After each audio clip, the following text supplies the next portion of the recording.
Welcome along to another interview from the Property Investor Show, and I'm joined by two gentlemen who are in very high demand at the show, and they need little introduction. Actually, it's Paul Shamplina of Landlord Action and also Ben Beadle, CEO of the NRLA. And Paul, you're fresh off the stage, and you did a talk with Ben about how to be a professional landlord. Yes. I think that should be the theme of this entire show because it's absolutely imperative now, isn't it? Well, yeah, firstly, as I said, Ant and Dec couldn't make it.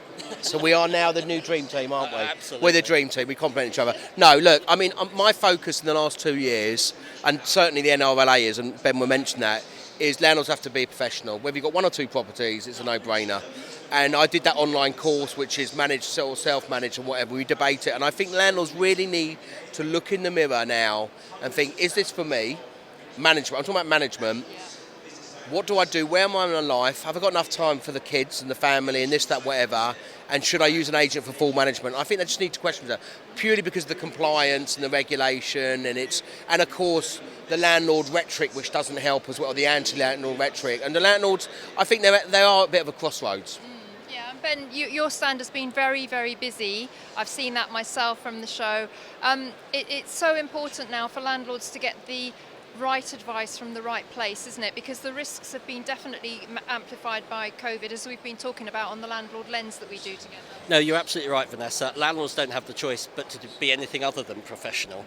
But the question of where you get your advice from is an interesting point. I'm sure you can get lots of advice from our good friend Google. Whether or not it's the right or correct advice will remain to be seen, which is why I think, sticking with organisations like Landlord Zone, Landlord Action, Hamilton Fraser and our good selves and Property Tribes, of course Property Tribes, Yes. idiot, but that's absolutely the place to go because, you can't afford to get it wrong.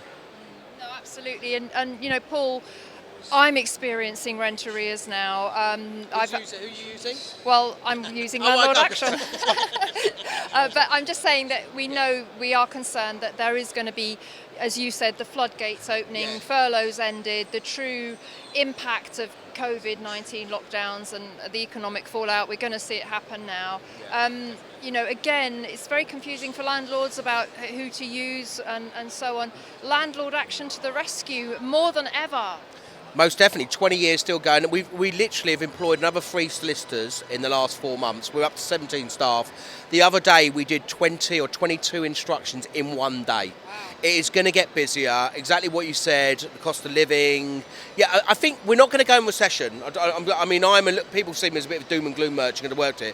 But anyway, got 1.1 million job vacancies out there. I know furloughs end and whatever, but it's going to get tougher, and after 18 months and courts and whatever, the courts are getting back to normal, but we are seeing bigger rent arrears more than ever. I mean, we've extended our debt recovery department. More landlords now are doing debt recovery. They want to get a money order. They want to get a judgment to be registered.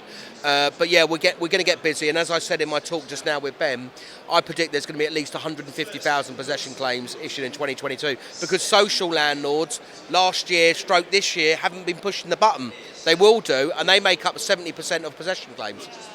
Well, Ben, on the Landlord Lens, we talk about the trending topics for landlords, which tend to be not negative, but the pain that landlords are feeling. But actually, there's a lot of opportunity still out there for landlords that do get the right advice, that do treat it like a business. Would you agree? Yeah, I would, and that's been the future-proofing part of the speech today has been exactly that. There can be no doubt that there are further challenges to come down the track. But what do we know? Well, we know that landlords have bent over backwards for tenants during COVID. And they should be congratulated for that. But we also know that landlords have been hit hard as well, and some of our fellow landlords are really struggling. And you would, from that, think of a more negative outlook. But I still say that the rewards are there, providing you know what's coming down the track and you can adapt to what's coming. But there's a lot of landlords that want to add to their portfolio, without a doubt. There is going to be opportunity. Yes, the smaller landlords, they're leaving and so forth. But we know that, we deal with a lot of big institutional build-to-rent operators. They're piling into the resi market. And as I said, when I ask the question, how many of you know what build-to-rent is, I ask that question all the time in a landlord audience. 4 hands went up.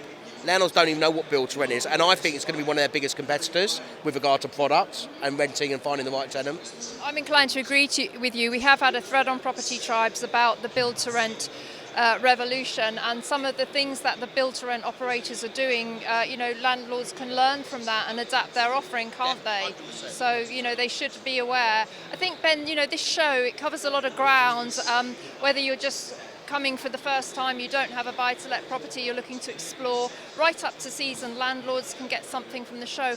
And you had a very interesting question asked at the end. A landlord asked you, well, where do you start? And it's, as you said, it's difficult to answer because it depends on the individual circumstances, but I'm always of the opinion, single occupancy, straightforward buy-to-let, terraced house, low risk.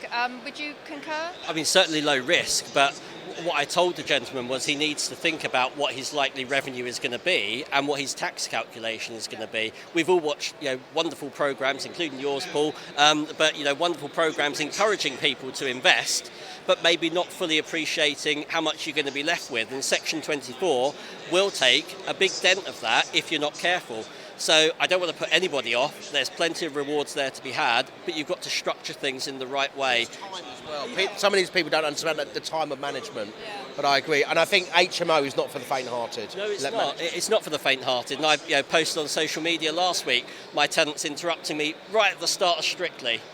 How inconvenient of that is that? Actually, I would like my tenants to call me to interrupt me when Strictly is on. That's hilarious. Well, guys, I'm sure Chalk and cheese, aren't we? Little and large. Yeah, of course. 100%. we've got a new dream team here, We definitely. do some bar mitzvahs, by the way, don't we? Yes. I know you're both very busy, so I'm going to let you head off now. But thank you both for joining me on Property Tribes. Thank you for bringing your knowledge and your credentials to the Property Investor Show. We need discussions like My this. first show I did was in 2003 with these guys. We've seen a lot of things happen in that time. Yeah. Not age, Paul. No, not much. I'm shrunk.